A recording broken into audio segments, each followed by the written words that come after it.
सोमप्रभा की कथा।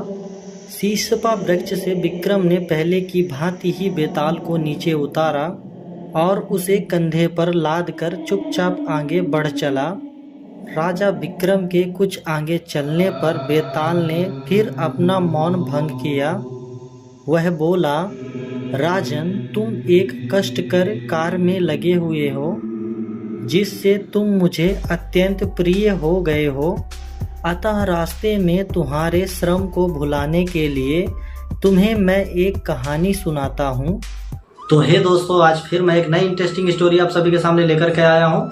विक्रम और बेताल की कथा है ये, जिसमें बेताल ने विक्रम को सुनाई थी सोमप्रभा की कथा। प्राचीन काल की बात है, जब उज्जैनी के राजा विक्रमादित्य अपनी न्यायप्रियता और साहस के लिए प्रसिद्ध थे। राजा विक्रमादित्य ने बेताल को पकड़ने का प्रण लिया था। बेताल एक पेड़ में उल्टा लटकता था। हर एक बार राजा के प्रयासों के बावजूद वह भाग जाता था। बेताल राजा विक्रमादित्य को कहानी सुनाने के शर्त पे ही साथ में चलता था, लेकिन उसमें एक चुनौती छुपी हुई होती थी। बेताल ने राजा से वचन लिया हुआ था कि यदि कहानी के दौरान उन्होंने अपना मौन तोड़ा तो वह वापस भाग जाएगा, या प्रश्न का उत्तर दिया तो वह तुरंत पेड़ पर लौट जाएगा। इसी क्रम में बेताल ने विक्रमादित्य को सोमप्रभा की कहानी सुनाई। तो अद्भुत प्रेम और त्याग और बुद्धिमानी की कहानी है। तो चलिए इस कहानी की शुरुआत करते हैं। बहुत पहले उज्जैनी में हरि स्वामी नाम का एक सद्गुणी ब्राह्मण रहता था। वह राजा पुष्पसेन का प्रिय सेवक एवं मंत्री था। उस गृहस्थ ब्राह्मण की पत्नी भी उसी के अनुरूप थी। हरि स्वामी के 2 संतानें थी। बड़ा देवस्वामी नाम का एक पुत्र था और जो छोटी बेटी थी उसका नाम सोमप्रभा था। सोमप्रभा बहुत ही सुंदर थी और अपने रूप लावण्य के लिए प्रसिद्ध थी। जब सोमप्रभा के विवाह का समय आया तो उसने अपने पिता से कहा, पिताश्री, यदि आप मेरा विवाह करने के इच्छुक हैं तो किसी ऐसे वीर ज्ञानी अथवा अलौकिक विद्याएं जानने वाले के साथ करें, अन्यथा मैं किसी और से विवाह नहीं करूंगी। यह सुनकर हरि स्वामी उसके लिए उसकी रुचि का वर ढूंढने के लिए चिंतित रहने लगा। उसी समय राजा ने हरि स्वामी को अपना दूत बनाकर दक्षिण देश के एक राजा के साथ संधि करने के लिए भेजा, क्योंकि वह राजा युद्ध करने के लिए तैयार हो रहा था। जब उसने वहां जाकर अपना कार्य संपन्न कर लिया, तब उसके पास एक श्रेष्ठ ब्राह्मण आया। उसने हरि स्वामी की कन्या के रूप और सुंदरता की बात सुन रखी थी। उसने अपने लिए उसकी कन्या की मांग की। हरि स्वामी ने कहा, मेरी कन्या पति के रूप में या तो अलौकिक विद्याएं जानने वाले या तो ज्ञानी अथवा वीर व्यक्ति को ही स्वीकार करेगी, अन्य किसी को नहीं। अतः आप बताएं कि आप इनमें से कौन हैं। इस पर उस ब्राह्मण ने कहा, हे ब्राह्मण श्रेष्ठ, मैं अलौकिक विद्याओं का ज्ञाता हूँ। हरि स्वामी ने तब उससे अपनी विद्या का कुछ चमत्कार दिखाने को कहा। उस ब्राह्मण ने अपनी विद्या के प्रभाव से तत्काल एक आकाशगामी रथ तैयार कर दिया। फिर उस ब्राह्मण ने हरि स्वामी को अपने उस मायावी रथ में बैठाया और उसे स्वर्ग आदि लोक दिखला लाया। इसके बाद संतुष्ट हुए हरि स्वामी को वह दक्षिण देश के राजा की उस सेना के पास लौटा लाया, जहां वह अपने काम से आया था। तब हरि स्वामी ने उस अलौकिक विद्याएं जानने वाले पुरुष के साथ अपनी कन्या का विवाह करने का वचन दिया।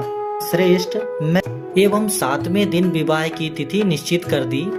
उसी समय उज्जैनी के एक दूसरे ब्राह्मण ने हरि स्वामी के पुत्र देवस्वामी के पास आकर उसकी बहन से विवाह करने की याचना की।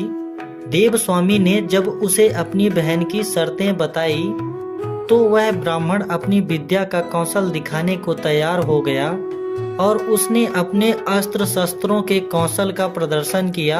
यह देखकर देवस्वामी ने उसी के साथ अपनी बहन का विवाह करने के लिए निश्चित किया। अपनी माता की अनुपस्थिति में उसने भी ज्योतिषियों के कथन अनुसार 7वें दिन ही विवाह का निश्चित कर लिया। उसी समय एक तीसरे व्यक्ति ने भी सोमप्रभा की माता के सम्मुख स्वयं को ज्ञानी बताते हुए उसकी बेटी से विवाह करने की याचना की। उसने ज्ञानी होने का प्रमाण भी दिया, जिससे प्रभावित होकर सोमप्रभा की माता ने उससे 7वें दिन अपनी कन्या का विवाह करने का वचन दिया। अगले दिन हरि स्वामी घर लौट आया। आकर उसने अपनी पत्नी और पुत्र को बताया कि वह कन्या का विवाह निश्चित कर आया है। इस पर उन दोनों ने भी अलग अलग बताया कि उन्होंने क्या निश्चित किया है। उनकी बातें सुन हरि स्वामी चिंता में पड़ गया कि एक साथ 3 व्यक्तियों के साथ उसकी कन्या का विवाह कैसे होगा। अतः विवाह की निश्चित तिथि को ज्ञानी, वीर और अलौकिक विद्याएं जानने वाला ये तीनों ही वर हरि स्वामी के घर पहुँचे। इसी समय एक विचित्र बात हो गई। ब्राह्मण की कन्या सोमप्रभा जो वधू बनने वाली थी, अचानक कहीं गायब हो गई। ढूंढने पर भी उसका कोई पता नहीं चला। तब घबराए हुए हरि स्वामी ने ज्ञानी पुरुष से कहा, हे ज्ञानी, अब झटपट यह बताइए कि मेरी कन्या कहाँ है। यह सुनकर ज्ञानी ने अपने ज्ञान द्वारा पता करके उसे बताया, हे ब्राह्मण श्रेष्ठ, आपकी कन्या को धूमसिक नाम का एक राक्षस उठाकर विंध्याचल के वन में स्थित अपने घर में ले गया है। ज्ञानी द्वारा ऐसा बताए जाने पर हरि स्वामी भयभीत हो गया। वह बोला, हाय हाय, अब वह कैसे मिलेगी और उसका विवाह कैसे होगा। यह सुनकर अलौकिक विद्याएं जानने वाला युवक बोला, तो धैर्य रखें। ज्ञानी के कथन अनुसार वह कहाँ से ले जाई गई है, अभी आपको वहाँ ले चलता हूँ।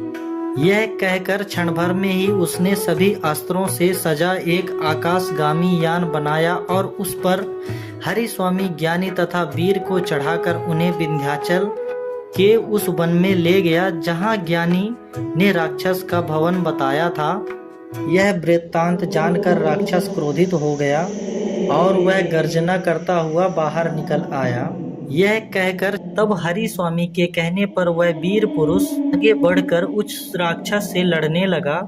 तरह तरह के अस्त्रों से लड़ने वाले उन दोनों मनुष्य और राक्षस का युद्ध बड़ा आश्चर्यजनक हुआ।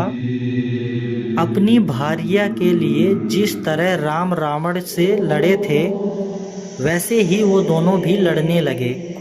कुछ ही देर बाद उस वीर ने एक अर्धचंद्राकार बाण से युद्ध में मतवाले उस राक्षस का मस्तक काट गिराया। राक्षस के मारे जाने पर वे सभी अलौकिक विद्याएं जानने वाले ब्राह्मण के रथ में वापस लौट पड़े। हरि स्वामी के घर पहुंचकर विवाह का समय आगे पर उस ज्ञानी वीर एवं अलौकिक विद्याएं जानने वाले के बीच झगड़ा पैदा हो गया। ज्ञानी ने कहा, यदि मैं ना जानता कि सोमप्रभा छिपाकर रखी गई है तो उसका पता कैसे चल पाता, इसीलिए उसका विवाह मेरे साथ ही होगा। इस पर अलौकिक विद्याओं के ज्ञाता ने कहा, यदि मैं आकाशगामी रथ ना बनाया होता तो पल भर में वहां आना जाना कैसा हो पाता। रथ पर बैठे राक्षस के साथ बिना रथ के युद्ध भी कैसे संभव हो पाता। इसीलिए यह कन्या मुझे ही मिलनी चाहिए। यह विवाह मैंने जीता है। तब उस वीर ने भी अपना पक्ष उसके सामने रखा। वह बोला, यदि मैंने अपनी शक्ति से उस राक्षस का संहार न किया होता तो आप लोगों के प्रयत्न करने पर भी इस कन्या को कैसे वापस लाया जा सकता था। इसीलिए इस कन्या पर तो मेरा ही अधिकार बनता है। यह कन्या मुझे ही मिलनी चाहिए। इस प्रकार उन तीनों का झगड़ा सुनकर हरि स्वामी का मन उद्भ्रांत हो गया और वह अपना सिर पकड़कर बैठ गया। इतनी कथा सुनाकर बेताल ने विक्रम से पूछा, राजन, अब तुम ही बताओ कि यह कन्या किसको मिलनी चाहिए, ज्ञानी को, वीर को अथवा अलौकिक विद्याएं जानने वाले उस व्यक्ति को। सब कुछ जानते हुए यदि तुम चुप रहे तो तुम्हारा सिर फटकर कई टुकड़ों में बट जाएगा। बेताल की यह कथा सुनकर अपना मौन तोड़ते हुए विक्रम बोले, बेताल, यह कन्या उस वीर को ही मिलनी चाहिए, क्योंकि उसी ने युद्ध करके अपने बाहुबल द्वारा उस राक्षस को युद्ध में मारा और उस कन्या को अर्जित किया था। विधाता ने ज्ञानी और अलौकिक विद्याएं जानने वाले को तो उनका काम करने के लिए माध्यम मात्र बनाया था। तुमने ठीक उत्तर दिया राजन, बेताल तत्काल बोल उठा, पर तुम अपनी शर्त भूल गए। तुमने मौन भंग किया और शर्त के अनुसार मैं फिर स्वतंत्र हो गया।